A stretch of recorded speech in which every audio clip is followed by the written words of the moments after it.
How you guys doing? Good deal. What you want me to start off with a statement or anything? Oh, well. Anything. Second spring back. It's going, I think, really well. I mean, from an offensive standpoint, I think the transition with Coach Shula has been great. I think our staff's working well together. I think our players are embracing the things that we're doing, and I mean, effort has been outstanding, and that's the number one thing you like to see in spring is great effort with all the position groups, from the tight ends to everyone involved, and we're right on, point. Hey, Shawn, what is the most difficult part about replacing Josh Simon? Recruiting. Going out and finding another Josh Simon. I don't think you can do that. But we've got the players in the tight end room that I think are going to step up and take that slack within the offense. They're doing it. They're having a really good spring right now. Josh had a knack for breaking tackles and being, I won't say elusive, but he was just a strong runner with the ball in his hands.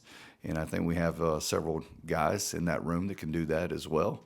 They just need a little bit more time to develop and progress. Shawn, what have you seen from Jordan Dingle and Brady Hunt now that he's back this spring? Yeah, well, let's start with Jordan Dingle, a blue-collar guy, hard worker. He's a guy that wants to please in every rep, great effort, very intelligent young man. He's a great addition to our room. I really enjoy having him in there. He comes to work every single day. He's a guy that has a lot of experience, so that's something that he leans on. He's not shy from the football game, like as if you were having a true freshman come in. This guy's played in a lot of ball games, and you can certainly tell it. With Brady, he's gotten a little bit more, I say, athletic. I think he's moving around a lot better than he did a year ago. He's always been one that's been just at the top of the charts when you talk about assignments and knowing what to do and how to do it. He's a silent leader for our group. They've done a really nice job this spring and this off season getting prepared to come in there and take over for the Josh Simons that have left us, along with the other guys in the room. With Mo Brown and Lucas Vose, those guys are right there in the mix. They had a pretty good scrimmage this past Saturday, so we'll see how it all shakes out. Yeah, I was going to ask about Maurice Brown. It seems like every year he takes another step forward. Have you seen him do that again this year in spring, working for year 3?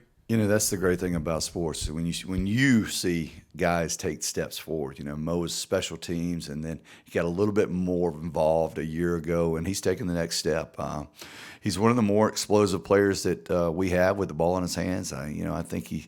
On Saturday, he had a huge run down the sideline, but he's a strong physical, and he's a bull. I mean, with the ball in his hands, and it's going to be hard to tackle.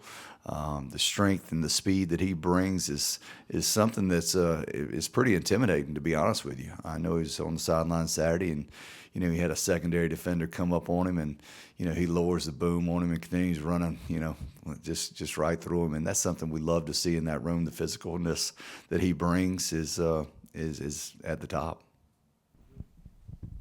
I know he's out for the spring, but Michael Smith, what do you want to see from him in year 2 and just about his development near the end of the season? Got a lot more reps and made some big plays out there. Yeah, Michael's just a tremendous athlete. He can catch the football. He can do a lot of things that you expect when you see his film, see his high school film.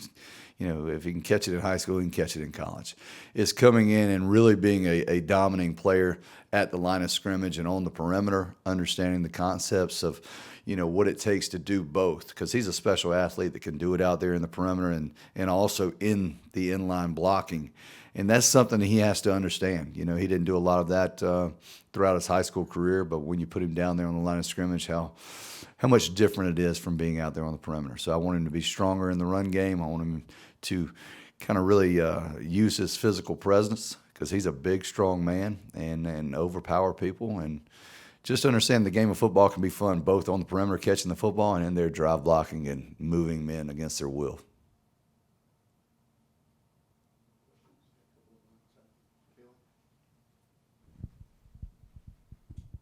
You mentioned earlier that the transition to Shula has been pretty smooth so far. How can you describe kind of what you've sort of seen differently under Shula compared to I before? don't know if it's anything differently. I just think we have a really good communication in that room. We got a really good group in there with Furry and Coach Blackwell and Mike and all those guys in that room, Coach Teasley and Coach Ad. I mean, it just seems like we've all been together for a long time. Sometimes it takes a little while to kind of get comfortable with one another, but we have a lot of open opinions. We can discuss things freely. We can sit back and, it's not critiquing other positions, but we can say, hey, why don't we try this? Why don't we try that? And Coach Shula, he's always like, yeah, let's see if that works. And, when you have an open mind as a coordinator like that, that always helps the assistants to be more freely in their speech. And we just, we sit in there and discuss things and come up with, problem solving solutions, I should say. All right, you mentioned that this is your second spring back, and we've asked you about a lot of the different players in the room. But how's Shawn Elliott doing after a year back in Columbia? Your commute to work's a lot shorter than it used to be. Yes. What are your reflections about being back in Columbia and back in this role?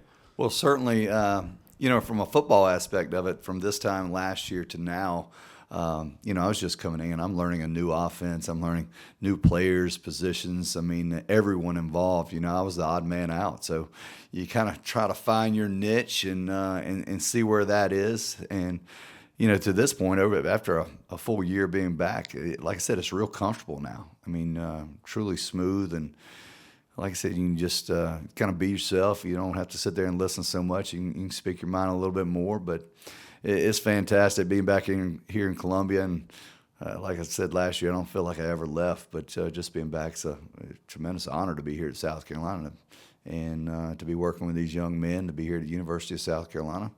It's been a really nice transition.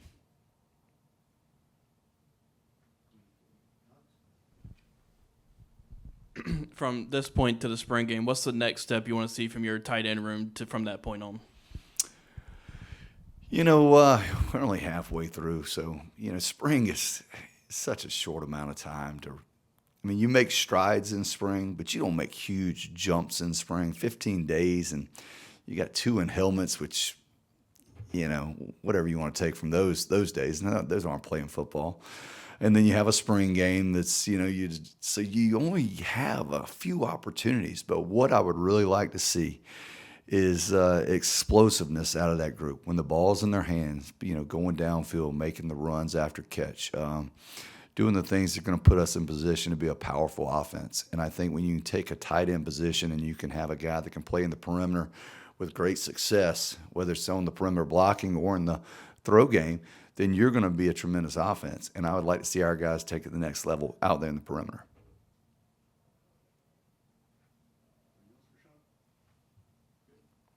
All right. Thank you all very much. Appreciate it.